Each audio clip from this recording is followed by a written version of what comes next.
Alright guys, so I have like 1 hour to get this project finished, so I'm gonna get straight into making this game. For some context, I'm doing a project for my microeconomics class for some extra credit, and on the assignment it literally just says to display your knowledge of the material in a unique way. This project got assigned on October 3rd and it's due on October 16th. It's October 16th today and I haven't started. So yeah, we don't really have much time to do this project, so we gotta rush through it pretty quick. So right now, I'm building these door frames that the player will be able to walk through.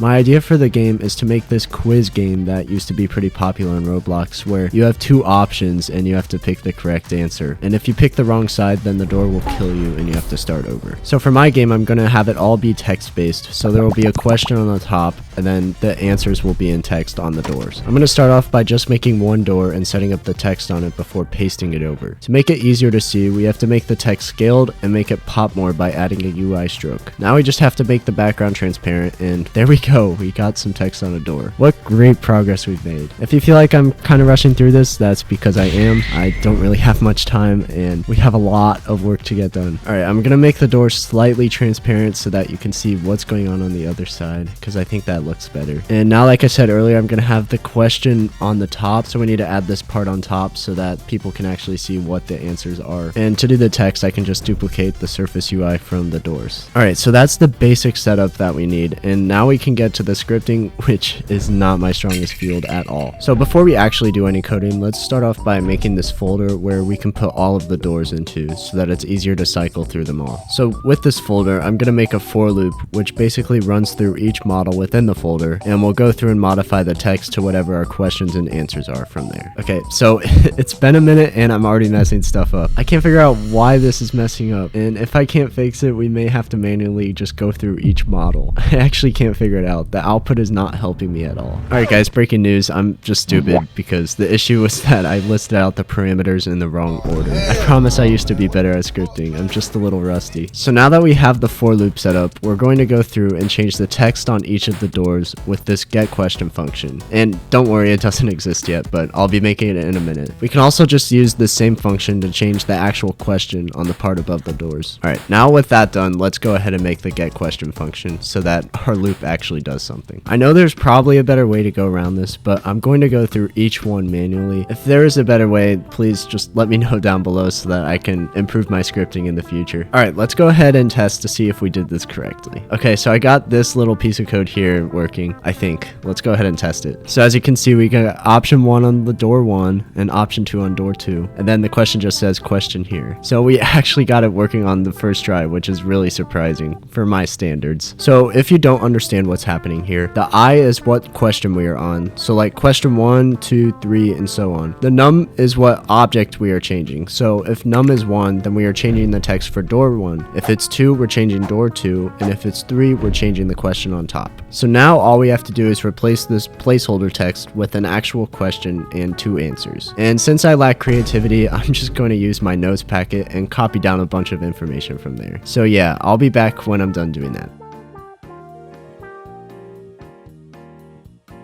Alright guys, I only ended up making 10 questions because I think if I try to make more, I'll run out of time. We currently only have 20 more minutes, so we really have to lock in. For the 10 questions, I'm just copy and pasting the door model that we made in the beginning, and then I can go through each one and change the names so that our for loops go through them in the right order.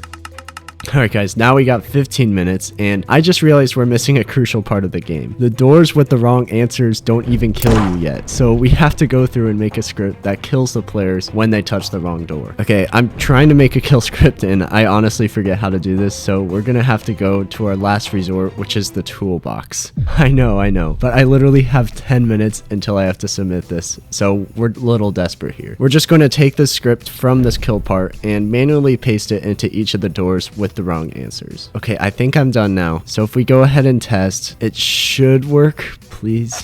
Okay, thank goodness. So now if we go through the correct door, it'll let us through, but if we go through the wrong door, it does not. Now I just have to go through and make sure all the answers I have set to correct are actually the right answers.